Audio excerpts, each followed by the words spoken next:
కవిత్రయ విరచిత శ్రీమదాంధ్ర మహాభారతము అశ్వమేధ పర్వము ద్వితీయాశ్వాసము. కృతికర్త తిక్కన సోమయాజీ 1275–1260 సంవత్సరముల మధ్య ప్రచురణ తిరుమల తిరుపతి దేవస్థానములు 2013వ సంవత్సరము. వీడియో చేసినవారు కంచి త్యాగరాజులు 2024వ సంవత్సరము. కవిత్రయ విరచిత శ్రీమదాంధ్ర మహాభారతము అశ్వమేధ పర్వము ద్వితీయాశ్వాసము. స్వామి హరిహరనాథ, నీ శ్రీచరణకముల సేవకులు పరమపద సుఖాన్ని అవలీలగా పొందగలరు. సంతత యోగాభ్యాసం వలన కలిగే సమాధిలో సిద్ధించే శాంతి అంటే నీకు ఆసక్తి మెండు. కవిత్రయ విరచిత శ్రీమదాంధ్ర మహాభారతము అశ్వమేధ పర్వము ద్వితీయాశ్వాసము. బ్రాహ్మణ గీతలు. వచనము. హరిహరనాథస్వామి వైశంపాయనుడు జనమేజయుడితో ఇట్లా అన్నాడు. ఆటవెలది. అట్లా పూర్వపర్వంలో చెప్పిన విధంగా శ్రీకృష్ణుడు అర్జునుడికి గొప్ప వేదాంత విద్యను బోధించేటటువంటి ప్రసిద్ధ కావ్యాలను విశదంగా బోధించినవాడై అతడి పట్ల ఉన్న ప్రేమ కారణంగా. వచనము ఇంకా ఇట్లా చెప్పాడు. సీసము తేటగీతి. అర్జున, వినుము. భార్యాభర్తలు చేసిన ఒక గొప్ప సంభాషణ అభయ మనే పేరుతో ప్రసిద్ధమైనది ఒక కథ ఉన్నది. ఆ కథ చెప్పుతాను. ఒక ఊరిలో ప్రజలందరూ స్తుతించే ఒక ఉత్తమ బ్రాహ్మణుడు ఉండేవాడు. ప్రజలందరూ అతడి ఆత్మజ్ఞానాన్ని ప్రశంసించేవారు. అతడు ఒకప్పుడు ఏకాంతంగా కాలం గడుపుతూ భగవంతుడిని ఉపాసించాలని అభిలషించాడు. ఆ సమయంలో ఆయన భార్య నెమ్మదిగా అక్కడికి వచ్చి భక్తి వినయం అతిశయించగా ఆయనకు నమస్కరించి, స్వామి, నాకు అధ్యాత్మ జ్ఞానాన్ని దయతో బోధించి నన్ను తరింపజేయండి అని ప్రార్థించింది. అప్పుడు ఆయన చిరునవ్వు నవ్వుతూ ఆమెను చూచి, కందము, ఓ వనిత, నీ మాటతో నా హృదయం సంతోషపడింది. స్త్రీ ఇంత పెద్ద ఆలోచన చేయటమా అనే నిషేధం ఏమీ లేదు. అంటే నీవు అడగటానికి అర్హురాలవే అని అర్థం. కాబట్టి నేను చెప్పే మంచి మాటలు సావధానంగా వినుము. వచనము. నాకు తెలిసిన రీతిలో చెప్పుతాను అని ఆ దీక్షితుడైన బ్రాహ్మణుడు ఆ పతివ్రతతో ఇట్లా అన్నాడు. సీసము తేటగీతి. ఓ ధీరస్వభావురాలా, వినుము. వినటానికి, చూడటానికి, చేయటానికి వీలైన పనులు ఏవేవి ఉన్నాయో అవన్నీ కర్మలు. కర్మవాదులు అజ్ఞానమనే చీకటిలో ఉన్నవారై ఆ కర్మలు సమస్త సిద్ధులను ప్రసాదిస్తాయని అంటారు. అసలు ప్రపంచంలో నిష్కర్మత్వం అనే స్థితే లేదు. ఎక్కడైనా ఉన్నా అది మూర్ఖుడి ధర్మంగా అందరూ నిందిస్తారు. కాని అట్లా ఏ క్రియ లేని స్థితి అన్నది పరమోన్నతమైనది. అది బ్రహ్మలక్షణం. నేను ఆత్మలో చూస్తాను, బ్రహ్మోపాసన చేస్తాను. ఆ బ్రహ్మతత్వం నిష్కళంకంగా కనిపిస్తుంది. అందుకే అది నిష్కర్మంగా ఉండగలుగుతుందని అర్థం. ఇక తక్కిన జగత్తంతా క్రియాత్మకమే. అగ్నితో సోముడు కలసి సంగమ ధర్మంతో జగత్తును నడిపిస్తూ సకల ప్రాణరాశిని సృష్టిస్తున్నాడు. బ్రహ్మాది దేవతలు పరమశాంతి చిత్తులై ఇంద్రియ విజయం పొంది అక్షరతత్వోపాసనలో నిరంతరం మగ్నులై ఉంటారు. వచనము. అక్షరతత్వ స్వభావాన్ని వివరిస్తాను. సీసము. ఆ అక్షర పరబ్రహ్మతత్వం స్పర్శ, రస, రూప, శబ్ద, గంధాలు లేనిది కావటంచేత చర్మంతో కాని, నాలుకతో కాని, కంటితో కాని, చెవితో కాని, ముక్కుతో కాని గుర్తించటానికి సాధ్యం కాదు. అది కేవలం పవిత్రమైన బుద్ధి విశేషంచేత మాత్రమే తెలిసి కొనబడుతుంది. ఆ తత్వాన్ని పొందించేటువంటి ప్రాణాపానాది పంచవాయువులు కూడా ఆ అక్షరతత్వం వలననే ప్రభవిస్తున్నాయి. అందులోనే చివరికి లీనమవుతున్నాయి కూడా. ప్రాణాపానాలు సమానమని పేరు కలిగిన వ్యానం మధ్యంలో ఉండగా ప్రాణాపానాల నడుమ ఉదానం ప్రసవిస్తూ ఉంటుంది అని వేదం స్పష్టంగా ప్రతిపాదించి ఉన్నది. కందము. ఓ వనిత, జీవుడు ప్రాణాపానాలలో ఉండి నిద్రపోతే సమాన వ్యానాలు కలిసిపోతాయి. యోగులు ఈ విషయంలో ఏ సందేహమూ పడరు. కందము. పద్మలోచన, బాగా వినుము. ఉదానంలో నిద్రిస్తే ప్రాణాపానాలు ఆ జీవుడిని వదిలిపెట్టవు. యోగుల దృష్టి ఇట్లాంటిది. వచనము. కవిత్రయ విరచిత శ్రీమదాంధ్ర మహాభారతము అశ్వమేధ పర్వము ద్వితీయాశ్వాసము. అంతర్యాగ ప్రకారంబు నిరూపించి చెప్పుట. ప్రాణాపానాది పంచవాయువులు మనస్సు, బుద్ధి, అనే 7 వైశ్వానరుడికి జిహ్వలు, అందుకే అగ్నిదేవుడిని సప్తజిహ్వుడంటారు. వైశ్వానరుడు అంటే ప్రాణుల దేహాలలో అన్ని రూపాలలో వెలుగుతున్న ఆత్మతత్వమే. ఇక శరీరం లోపల 2 విధాలుగా హోమ విధి జరుగుతుంది. దానిని వివరిస్తాను. మొదటిది సప్తహోతృ విధి. వాసన చూడదగినది, తినదగినది, చూడదగినది, తాకదగినది, వినదగినది, ఆలోచింపదగినది, తెలిసికొనదగినది అనే ఈ 7 సమిధలను వాసన చూచేవాడు, తినేవాడు, చూచేవాడు, తాకేవాడు, వినేవాడు, ఆలోచించేవాడు, తెలిసికొనేవాడు అనే 7 ఋత్విక్కులు వైశ్వానరాగ్నిలో హోమం చేస్తారు. ఇదే సప్తహోతృ విధానం. ఇక రెండవది దశహోతృ విధానం. ఇక్కడ వైశ్వానరుడి ముఖాలు 10 ఉంటాయి. దిక్కు, వాయువు, సూర్యుడు, చంద్రుడు, భూమి, అగ్ని, ఇంద్రుడు, విష్ణువు, ప్రజాపతి, మిత్రుడు అనబడేవి ఆ ముఖాలు. శబ్ద, స్పర్శ, రూప, రస, గంధాలు, మాటాడదగిన, చేయదగిన, పోదగిన, విసర్జించదగిన, ఆనందించదగిన అనే ఈ 10 హోమద్రవ్యాలు. ఈ 10 చెవి, చర్మం, కళ్ళు, నోరు, ముక్కు, జ్ఞానేంద్రియాలు, నాలుక, చేతులు, కాళ్ళు, గుదం, జననేంద్రియం, కర్మేంద్రియాలు అనే ఈ 10 ఇంద్రియాలు హోమం చేస్తాయి. ఇది దశహోతృ విధానం. ఈ 2 పద్ధతులను గుర్తించి ఎంత ప్రయత్నించి అయినా జీవాత్మను ఉపద్రష్టగా ఉంచుకుని ఈ అంతర్యాగాన్ని జరిపే యోగిజనులు జననమరణ భ్రమణ నుండి విముక్తులవుతారు. అట్లా కాకుండా సాధారణంగా జరిపే బాహ్యయజ్ఞాన్ని జరిపేవారు జననమరణ చక్రభ్రమణంలో తిరుగుతూ ఉంటారు. కందము. ఓంకారం ఇత్వాదిగా ఉన్న మంత్రరూపంగా వాక్కు పుట్టుతుంది. దానిని అనుసరించి పురుషార్థ సాధన నిమిత్తంగా మనస్సు పరుగెడుతుంది అని ఆ విప్రుడు భార్యతో ఇట్లా చెప్పాడు. కందము. ఆ మాటలు విని భర్తతో ఆ స్త్రీ ఇట్లా అన్నది, పుణ్యాత్మ, మనస్సు ప్రేరేపిస్తే కదా వాక్కు పుట్టుతుంది. అట్లాంటప్పుడు వాక్కును అనుసరించి మనస్సు ప్రవర్తించటం ఎట్లా సాధ్యం? వచనము అని చెప్పగా ఆ బ్రాహ్మణుడు, చంపకమాల, ఓ వనిత, ఆత్మప్రేరణతో మనస్సు ఉదానవాయువును కూడుకుని వాక్కును బహిర్గతం చేస్తుందని నీవు అన్నట్లే ప్రజలందరూ భావిస్తారు. అందులో దోషమేమీ లేదు. కాని ఒక ప్రత్యేక వ్యాపారం ఉన్నది వినుము. ఒక కార్యాన్ని గురించి ప్రవర్తించవలసి వచ్చినప్పుడు మాత్రం మనస్సు వాక్కుకు అనుగుణంగానే ప్రవర్తిస్తుంది. అందుచేత అట్లా చెప్పాను. వచనము అని చెప్పి ఆ బ్రాహ్మణోత్తముడు ఇంకా ఇట్లా అన్నాడు. కందము. ఒకప్పుడు మనస్సు, వాక్కు బ్రహ్మదేవుడి వద్దకు వెళ్లి, స్వామి, మా ఇద్దరిలో ఎవరు గొప్ప? తేల్చి చెప్పండి అని అడుగగా ఆయన మనస్సే గొప్పది అని చెప్పాడు. అప్పుడు సరస్వతి ఆయనతో, వచనము నేను నీకు అన్ని కోరికలను వర్షిస్తున్న దానిని కదా.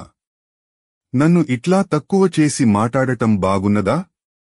అని సరస్వతి అడుగగా బ్రహ్మ ఇట్లా అన్నాడు. స్థిరమని, చరమని, కదిలేది నాకు 2 మనస్సులున్నాయి.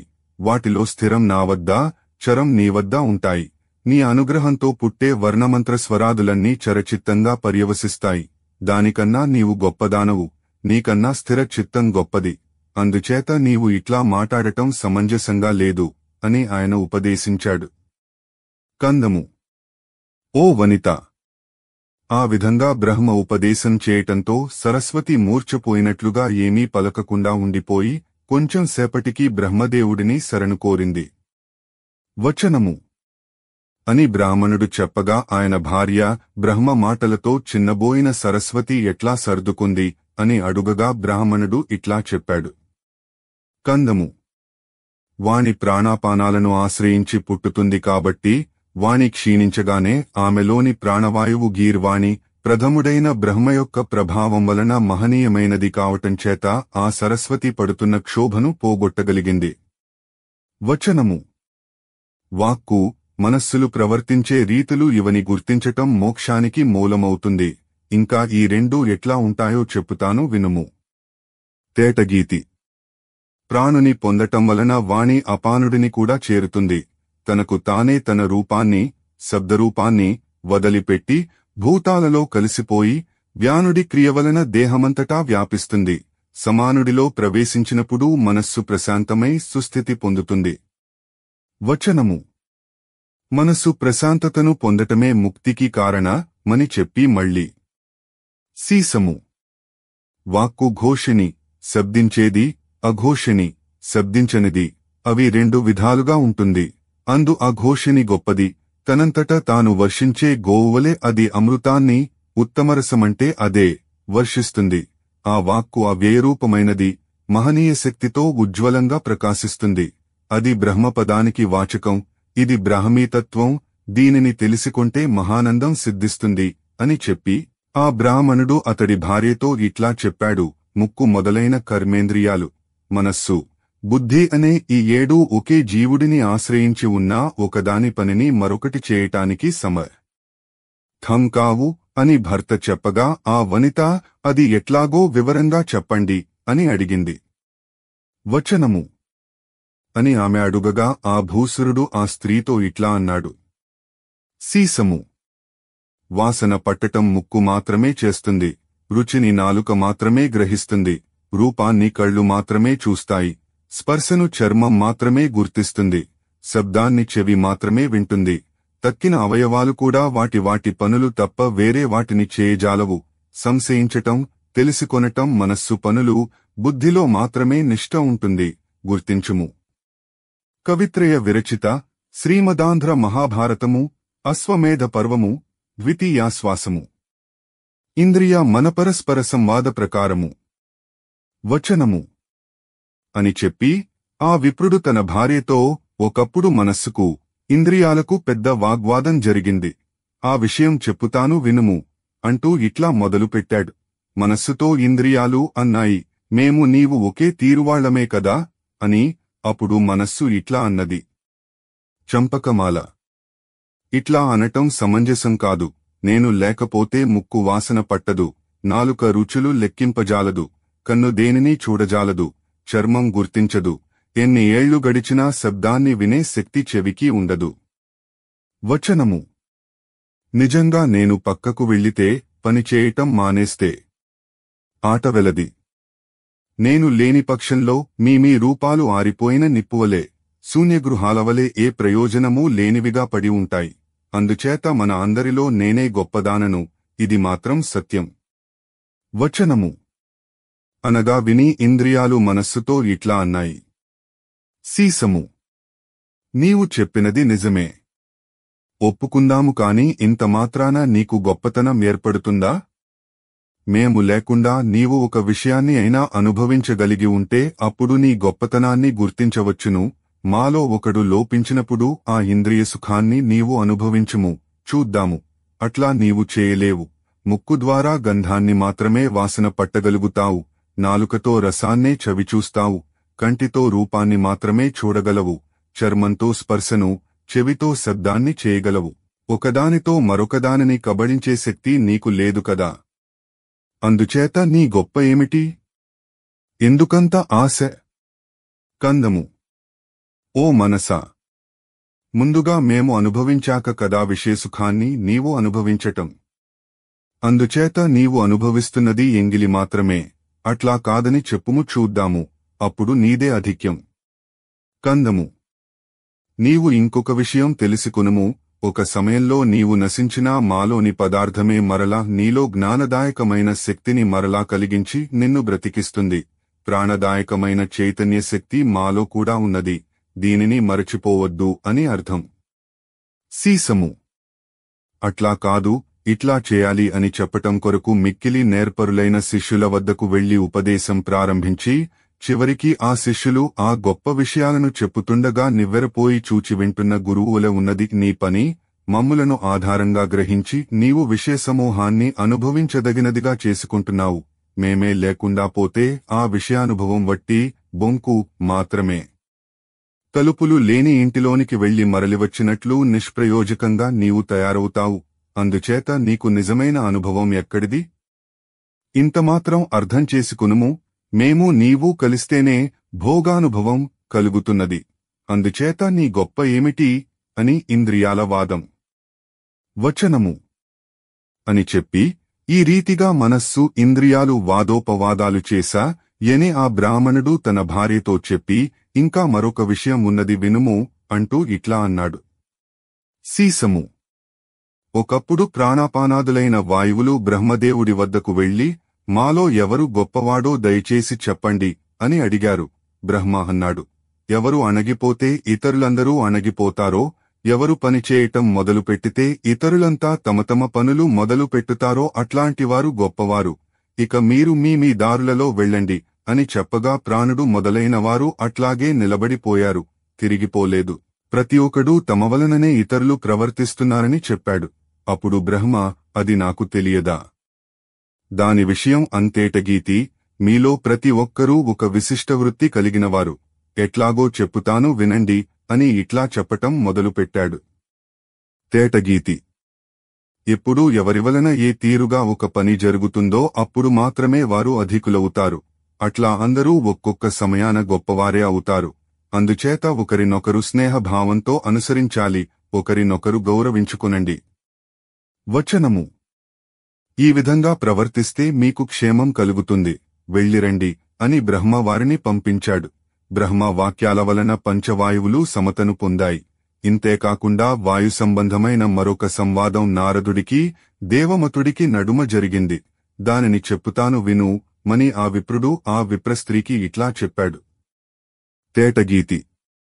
దేవమతుడనే పేరుగల బ్రాహ్మణుడు దేవర్షి శ్రేష్ఠుడైన నారదుడిని ఒక పవిత్ర భూమిలో చూచి వినయంతో నమస్కరించి ఆయన అనుగ్రహం పొంది భక్తి అతిశయించగా అతడి సమీపానికి సీసము.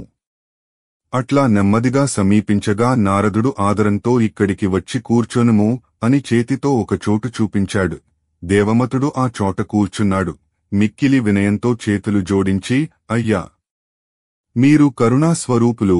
5 ప్రాణవాయువులలోనూ పుట్టే సమయంలో ప్రాణిలో మొట్టమొదట ఏ వాయువు పనిచేయటం మొదలు పెట్టుతుందో చెప్పండి అని అడిగాడు. నారదుడు, నాయనా, ఏ వాయువు ప్రాణిని గర్భసంవాసానికి ప్రేరేపిస్తుందో ఆ జంతువు పుట్టే సమయంలో దాని తరువాత ఉన్న వాయువు పనిచేయటం మొదలు పెట్టుతుంది. తేటగీతి. సమాన వాయువు పురుషుడిలో వీర్యాన్ని, జ్ఞానమనే వాయువు స్త్రీలో రజస్సును ప్రభవింపచేస్తాయి. శుక్ల శోణితాల కలయిక గర్భంగా మారుతుంది. ఆ కలయిక దైవలీల. కందము. అప్పటికప్పుడు నవ్యంగా పుట్టే రజస్సులో గట్టిపడ్డ వీర్యం కారణంగా అందులో ప్రాణుడు ప్రవేశిస్తాడు. ప్రాణుడు, వీర్యం ఈ రెండూ కారణాలుగా అపానుడు వ్యాపిస్తాడు. కందము. అప్పుడు ప్రాణుడు అధోముఖంగానూ అపానుడు ఊర్ధ్వముఖంగానూ ప్రసరిస్తారు. అప్పుడు ఈ 2 వాయువులలో అగ్ని శక్తితో నిండిన ఉదాన, వ్యాన సమానులు ప్రసరిస్తారు. ఇట్లా పిండం ప్రాణశక్తితో నిండుతుందని అర్థం.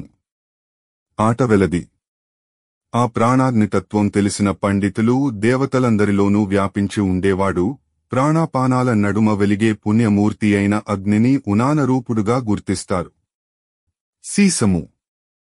ఇంకా ఈ ప్రాణతత్వం ఎట్లాంటిదో వినుము.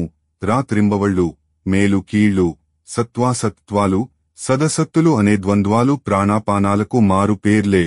వాటి నడుమ వర్తిల్లేటువంటి అగ్ని ఉదానం, అగ్నితత్వాన్ని వాయుతత్వాన్ని రెండింటినీ కలిగినదాని అద్వైత స్థితిని అంతర్యాగ విద్యానిపుణులు మాత్రమే గుర్తించగలరు. పరమశాంతి అని, బ్రహ్మమని పిలువబడే ఆ తత్వంలో ఏ భేద పరిగణన సాధ్యం కాదు. అదే ఉదానతత్వమని సాక్షాత్తు బ్రహ్మదేవుడు చెప్పగా మా చెవులారా విన్నాము అని నారద మహర్షి అతడితో చెప్పాడు. వచనము. అని చెప్పి ఇంద్రియాలు, మనస్సు, ప్రాణం వీటిని గురించి తెలుసుకొనటం ద్వారా ఈ తత్వాలకు అతీతమైన మహాతత్వాన్ని అంటే ఆత్మతత్వాన్ని గుర్తించటానికి సాధ్యమవుతుందని ఆ బ్రాహ్మణుడు తన భార్యకు చెప్పి ఆమె వైపు దయామృత వీక్షణాలతో చూచి మరో రహస్యాన్ని నీకు చెప్పుతాను, జాగ్రత్తగా విను మని ఇట్లా ప్రారంభించాడు. కవిత్రయ విరచిత శ్రీమదాంధ్ర మహాభారతము అశ్వమేధ పర్వము ద్వితీయాశ్వాసము. జీవాత్మస్వరూప నిరూపణ ప్రకారము. సీసము. కరణం, కర్మ, కర్త ఈ 3 కారకాలు. ప్రపంచమంతా ఈ మూడింటితోనే నిండి ఉన్నది. ముక్కు మొదలైన కర్మేంద్రియాలు, మనస్సు, బుద్ధికరణ హేతువులు, వాసన చూడటం మొదలైన విశేషమోహం, ఆలోచించదగినది, తెలిసికొనదగినది ఏవి ఉన్నాయో అవి కర్మ హేతువులు. వాసన పట్టటం, తినటం, చూడటం, తాకటం, వినటం, ఆలోచించటం, నిర్ణయం చేయటం అనే 7 పనులు జీవాత్ముడు చేయగలుగుతాడు. ఈ నేర్పులు కర్తృహేతువులు అవుతాయి. వీటితోనే ఆ జీవుడు విషయసుఖాలను తరిమికొట్టగలడు కూడా. తోడుగా అవలంబించే శ్రద్ధ, నియమనిష్టలు మోక్షాన్ని కలిగిస్తాయి. వచనము కరణ, కర్మ, కర్త అనే కారకత్రయాన్ని ఆత్మగా కలిగిన జీవుడు తాను కర్తననే భావాన్ని, తాను అనుభవిస్తున్నాననే భావనను వదిలిపెట్టి వివిధాలైన విషయసుఖాల స్వరూపం కలిగిన హవిస్సులను ఉదాసీనమనే సృక్కు లో వేసి హోమం చేయటంలోని నిష్ఠ చేత ఆత్మస్వరూపమైన అగ్ని బాగా మండి అవిద్య అనే పొగలేనిదే ప్రకాశిస్తుంది. ఇది మోక్షం అందుకునే విధం. అట్లా కాకుండా భోక్త నేనే అని భావించి చేస్తే, లేదా తానే అన్నిటినీ అనుభవిస్తే ఆ విషయానుభవమే బంధకారకమవుతుంది అని బోధించి విముక్తి భావానికి మూలమైన యోగయజ్ఞంలో నేను తలమునకలుగా ఉన్నాను, దానికి అన్నిటినీ వదిలిపెట్టటమే దక్షిణ, దానివలన సకలంలోనూ వ్యాపించిన పరమాత్ముడైన నారాయణుడు సంతోషించి జీవుడిని గ్రహించే ఆ మహోత్తమ స్థితినే మోక్షమని, ముక్తి అని మునులు పిలుస్తారు అని చెప్పినవాడై ఆ బ్రాహ్మణుడు ఇంకా ఇట్లా అన్నాడు. సీసము అనుశాసకుడు ఒకడే, అతడి అనుశాసనంతోనే నేను చరిస్తాను. గురుడు ఒక్కడే, అతడు చేసిన ఉపదేశాన్ని మనస్సులో ఉంచుకొంటాను. శ్రోత ఒకడే, గురూపదేశాన్ని తెలుసుకున్న బుద్ధితో ప్రవర్తిస్తాను. శత్రువు ఏ వైపు వ్రాల్చితే ఆ వైపు వ్రాలి ఓర్పుతో ఆ ఆపదను దాటుతాను. తరించే మార్గం ఏదో దానిని పెద్దల వలన తెలుసుకున్నాను. అంతేకాదు, మరొక విషయం ఉన్నది వినుము.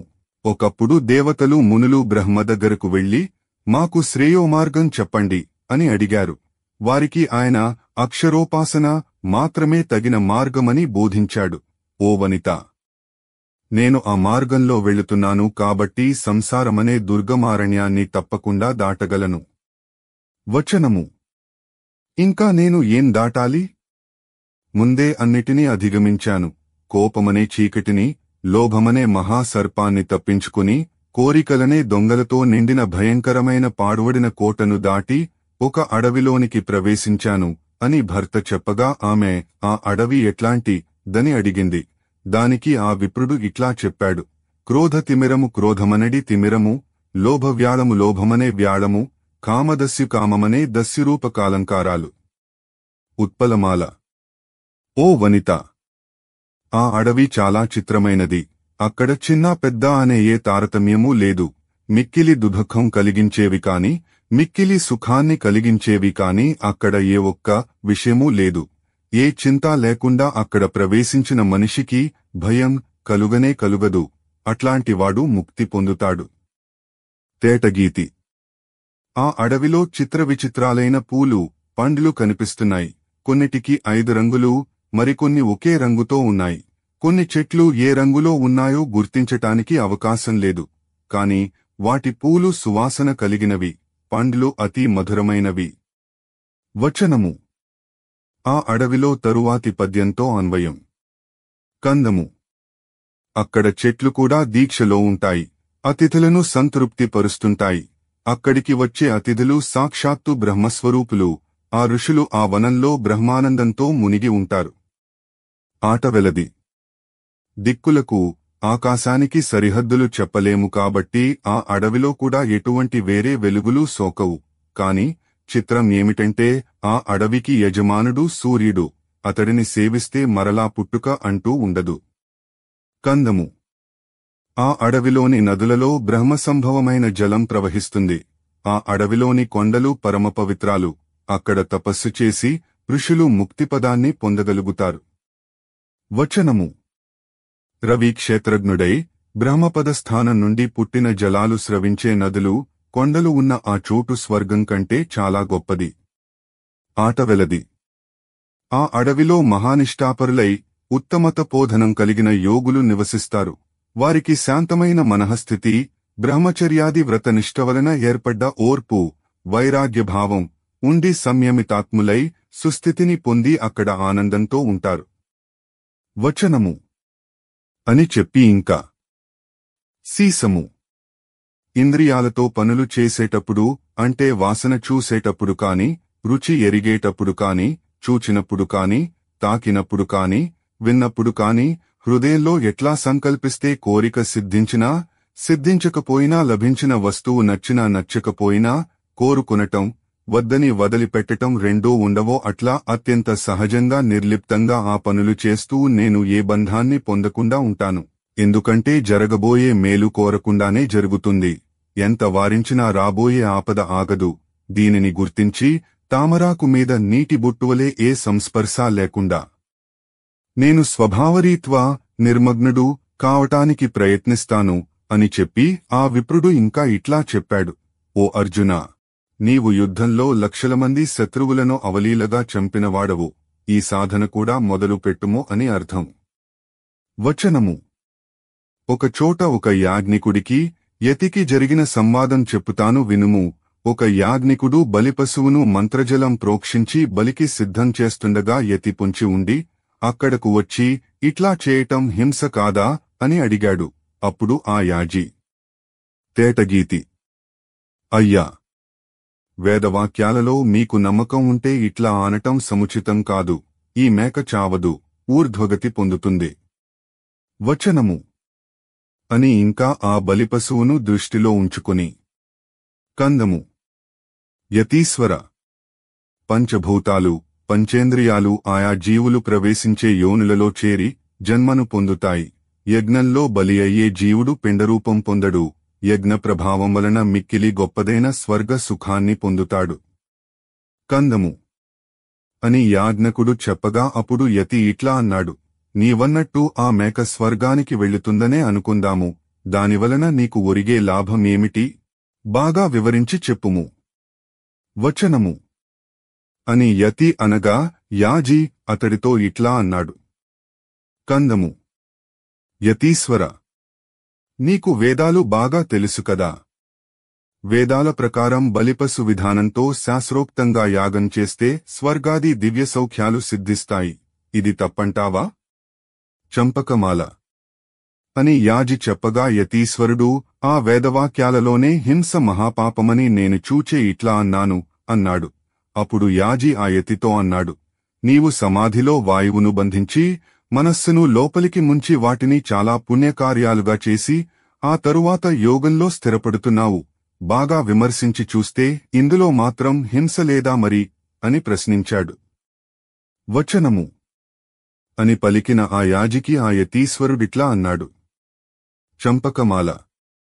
గాఢంగా చేసిన తపస్సు పండగ జ్ఞానానంద స్వరూపం కలిగిన అక్షరోపాసన చేత చిత్తజాతమైన ప్రకృతి గుణాలతో కూడిన ఈ శరీరాన్ని ఆశ్రయించిన క్షరతత్వాన్ని వివేక సమగ్రత ద్వారా నశింపజేసి నిరంతరమైన అద్వైతానంద స్థితిని దర్శించి ఆ సుఖాన్ని పొంది వ్యర్థమైన ఐహిక సుఖాలలోనికి మనస్సు జారకుండా నియంత్రించటం హింస అనటం వట్టి అజ్ఞానం తప్ప మరొక్కటి కాదు.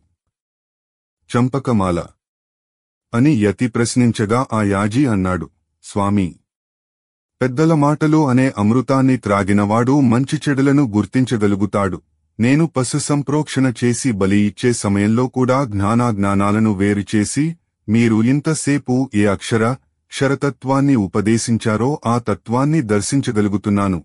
అందువలన నాకు ఏ హింస చేసిన పాపమూ అంటటం లేదు. నేను యజ్ఞం చేస్తాను, ఉత్తమగతిని పొందుతాను. ఇందులో దోషం ఏమిటి? ఇది జ్ఞానం ఎందుకు కాదు?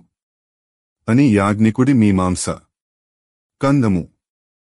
అని యాజ్ఞికుడు చెప్పగా యతి ఇట్లా అన్నాడు. పుణ్యాత్మా, పశుయజ్ఞం కంటే తపోయజ్ఞం మేలుగా భావించినందువలన నీతో అట్లా చెప్పాను.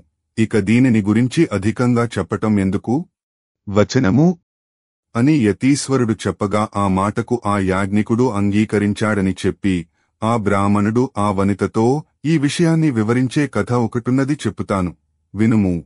1000 చేతులున్న కార్తవీర్యార్జునుడు జయించటానికి వీలులేని పరాక్రమంతో అన్ని ద్వీపాలు పాలించి అతిశయించినవాడై తనకు ఎక్కడా ఎదురులేకపోగా విజృంభించినవాడే పరశురాముడిని ఎదిరించి అతడికి చాలా కీడు చేశాడు. దానితో ఆ పరశురాముడు చాలా కొమ్మలతో రెమ్మలతో కూడుకున్న నిండైన చెట్టును నుగ్గునుగ్గుగా నరికివేసినట్లు గొడ్డలితో ఆ కార్తవీర్యుడి అంగాంగాలు ఖండించి చంపాడు.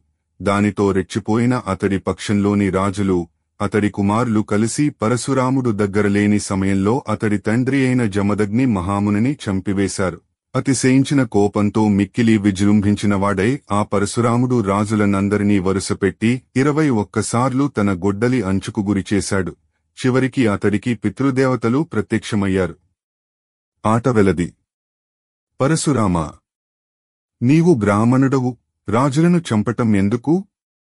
ఈ పని తప్పు, మానివేయవయ్యా అని వారు చెప్పగా పరశురాముడు, మీరు అట్లా అనవద్దు, నేను ఈ రాజపశువులను యజ్ఞం చేసి తీరుతాను. కందము. గొప్ప నియమాన్ని పాటించి గొప్ప రోషమనే అగ్నిచేత ఆ రాజులను హోమం చేసి వీరోచితమైన యజ్ఞం చేస్తాను, నన్ను అడ్డుకోకుండా వెళ్ళిపోండి అని పరశురాముడంటే అప్పుడు ఆ పితృదేవతలు చంపకమాల అని యతి ప్రశ్నించగా ఆ యాజీ అన్నాడు, స్వామీ, పెద్దల మాటలు అనే అమృతాన్ని త్రాగినవాడు మంచి చెడులను గుర్తించగలుగుతాడు. నేను పశు సంప్రోక్షణ చేసి బలి ఇచ్చే సమయంలో కూడా జ్ఞానాజ్ఞానాలను వేరుచేసి మీరు ఇంతసేపు ఏ క్షరతత్వాన్ని ఉపదేశించారో ఆ తత్వాన్ని దర్శించగలుగుతున్నాను. అందువలన నాకు ఏ హింస చేసిన పాపమూ అంటటం లేదు. నేను యజ్ఞం చేస్తాను, ఉత్తమగతిని పొందుతాను. ఇందులో దోషం ఏమిటి? ఇది జ్ఞానం ఎందుకు కాదు అని యాజ్ఞికుడి మీమాంస. వచనము అని బోధించి ఇంకా ఇట్లా చెప్పాడు, మునుపు అలర్కుడు అనే రాజు మనస్సుచేత అపవిత్రం చేయబడిన ఇంద్రియాలు కలవాడై వాటిని జయించటం కొరకు తన దగ్గరున్న గొప్ప గొప్ప ఆయుధాలు ప్రయోగించాడు. అప్పుడు ఆ ఇంద్రియాలు తాము ఆ ఆయుధాల చేత చావము అని రోషంతో ప్రయోగిస్తే అతడే చస్తాడని చెప్పి, సమర్థుడవైతే తపస్సు చేసి సాధించిన అస్త్రాలు ఉంటే ప్రయోగించుము ఉపదేశించాయి. అప్పుడు ఆ అలర్కుడు కోపం విడిచిపెట్టి యోగాభ్యాసంతో ప్రశాంతిని పొంది ఆ ఇంద్రియాలకు అనుగుణమైన తపోమయ దివ్యాస్త్రాలను ప్రయోగించి వాటిని అదుపులోనికి తెచ్చుకున్నాడు. అట్లాగే నీవు కూడా తపస్సుతో లోపలి శత్రువులను జయించి ఆత్మసౌఖ్యం అనుభవించుము, బయటి శత్రువులను జయించటం విజయమని అనుకోవద్దు అని చెప్పాడు. కందము అని ఈ విధంగా నిర్ణయించి పలుకగా ఆ పుణ్యమూర్తి ప్రశాంతిని పొందాలన్న కోరికతో మునుల ప్రశంసకు పాత్రమైన తపస్సుచేతనే ఉత్తమగతిని పొందాడు. సీసము అని చెప్పినవాడై ఆ విప్రుడు తన భార్యతో ఇట్లా అన్నాడు, వనిత, 9 గుణాలున్నాయి. వాటిలో స్థిరత్వం, ఆత్మగౌరవం, సంతోషం అనేవి సాత్వికాలు, కోపం, ఉద్రేకం, దుఃఖం అనేవి రాజసాలు, భ్రాంతి, బడలిక, నిద్ర అనేవి తామసాలు. ఇవే లోపల ఉన్న శత్రువులు. వీటిని జయించటానికి ఏ అస్త్రం తగినదో దానిని ప్రయోగించియే వీటిని జయించగలము. తరువాత 5 ఇంద్రియాలతోనూ మనస్సును జయించి ప్రశాంత స్థితిని పొంది మోక్షానికి ప్రయత్నం చేయాలి. ఈ మార్గంలో ముఖ్య శత్రువు ఎవరో నిర్ణయించటంలో పనికి వచ్చేటటువంటి అంబరీష గీతలున్నాయి. వాటిని గురించి చెప్పుతాను వినుము. వచనము. అంబరీషుడనే రాజు గొప్ప రాజనీతిపరుడు, మహాచక్రవర్తి. శత్రువులనందరినీ చంపి రాజ్యాన్ని పరిపాలిస్తూ ఉండి ఒకనాడు తన ఆస్థానంలోని పండితులతో ఇట్లా అన్నాడు, తేటగీతి, శత్రువులందరినీ జయించినా నాలోని పగ నశించలేదు. అందువలన నేను ఇంకా సంపూర్ణ విజయం పొందినవాడను కాను. పగను జయించని వాడిని దురాశ జన్మజరామృత్యువులకు వసుడై బాధపడేటట్లు చేస్తుంది. కందము. అట్లాంటి లోభాన్ని గెలువకుండా శాంతి ఎక్కడిది అని నిర్ణయించుకున్నవాడై విరాగభావంతో ఆ దురాశను జయించి నిశ్చింతుడై ఆ రాజు పాలనలో సుఖశాంతులను పొందాడు. కవిత్రయ విరచిత శ్రీమదాంధ్ర మహాభారతము అశ్వమేధ పర్వము ద్వితీయాశ్వాసము. జనకునకు విప్రరూపధరుండైన యమునితో నయన సంవాదము. వచనము. అని అంబరీష గీతలను చెప్పి మరల ఆ బ్రాహ్మణుడు తన భార్యకు జనక మహారాజుకు విప్రుడి రూపంలో వచ్చిన బ్రాహ్మణుడికి నడుమ జరిగిన సంవాదాన్ని ఇట్లా చెప్పటం మొదలుపెట్టాడు.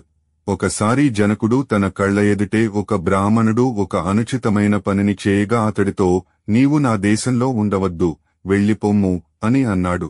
దానికి ఆ విప్రుడు ఇట్లా అన్నాడు, కందము. ఓ పుణ్యచరిత్ర, నీ దేశం ఏ మేరకుందో స్పష్టంగా నాకు చెప్పుము, దానిని తెలుసుకొని నేను మరో దేశానికి వెళ్ళిపోతాను అని ఆ బ్రాహ్మణుడు అన్నాడు. దానికి ఏమీ బదులు చెప్పక జనకుడు మౌనంగా ఉండిపోయాడు. ఆట వెలది. అట్లా మౌనంగా ఉండి మూర్ఛలో మునిగి కొంతసేపటికి తేరుకుని ఇట్లా అన్నాడు, అయ్యా, ఈ రాజ్యం మా తండ్రి తాతల కాలం నుండి నా వశంలో ఉన్నదే. అందువలన ఇది నాది అనే భావన నాకు ఎప్పుడూ కలుగలేదు. అంటే ఇది నా దేశమని ఎట్లా చెప్పను అని అర్థం. వచనము: నేను మిథిలలో ఎప్పుడూ ఉంటాను, కాని ఇది కూడా నా నగరమని చెప్పటం కుదరదు. అందువలన ఇది నా రాజ్యం అని చెప్పటానికి ఏదీ లేకపోవటం వలన ముందు నీతో అట్లా ఎందుకన్నానా అనే బాధ అతిశయించి మూర్ఛపోయాను అని జనకుడు చెప్పగా విని ఆ బ్రాహ్మణుడు ఆ రాజు ముఖం చూచి ఇట్లా అన్నాడు: కందము: రాజా, నీవు ఉంటున్న నగరమిది, నీవు పాలిస్తున్న రాజ్యమిది. ఈ రెంటి విషయంలోనూ నాది అనే భావన నీకు లేకుండా నీవు ఏదో పరుల సొత్తును వాడుకుంటున్న భావనతో అనాసక్తుడివలే ఎట్లా ఉండగలుగుతున్నావు? ఆ రహస్యం ఏమిటో నాకు వివరంగా చెప్పుము అన్నాడు. వచనము: అనగా ఆ రాజు ఆ విప్రుడితో ఇట్లా అన్నాడు: తేటగీతి. అంతేకాదు, బాగా చూస్తే ఈ రాజ్యం, ధనమివన్నీ ఎప్పటికైనా నశిస్తాయి. కాబట్టి ఇది నా సంపద అని ఏ ఒక్క విషయంలోనూ నాకు అనిపించటం లేదు. అంతా నాదే అనే పద్ధతి అంటూ ఒకటి ఉన్నదా? వచనము: ఎట్లాగంటే ముక్కు మొదలైన ఇంద్రియాలకు తెలిసిన వాసన మొదలైనవి నశించే స్వభావం కలిగినవి. కాబట్టి అవి నావి అని అనుకోకుండా ఉండటం వలన భూమ్యాదులైన పంచభూతాలు నాచేత జయించబడి నేను చెప్పినట్లు ప్రవర్తిస్తున్నాయి. చంపకమాల అని అనగా బ్రాహ్మణ శ్రేష్ఠుడు నెమ్మదిగా నవ్వుతూ, నాయనా, నిన్ను పరీక్షించాలనే కోరిక కలిగి ఇట్లా వచ్చాను. నేను యమధర్మరాజును. క్రమంగా వికసించే లక్షణం కలిగిన ఈ వివేకం పక్వమై నీ హృదయంలో శాశ్వతంగా శాంతిప్రదాయకమై గాఢమై స్థిరమై నిలుచునుగాక అని ఆశీర్వదించాడు.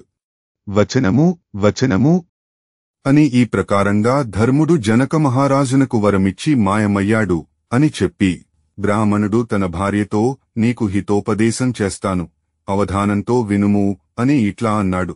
నేను సంసార బంధాలను పూర్తిగా వదిలివేసి ఇక్కడ ఏకాంతంగా ఉండగా నీవు దొంగగా వచ్చి నా వైరాగ్యాన్ని పోగొట్టాలని ఆలోచించి పైకి ఆత్మజ్ఞానాన్ని బోధించుమని అడిగావు.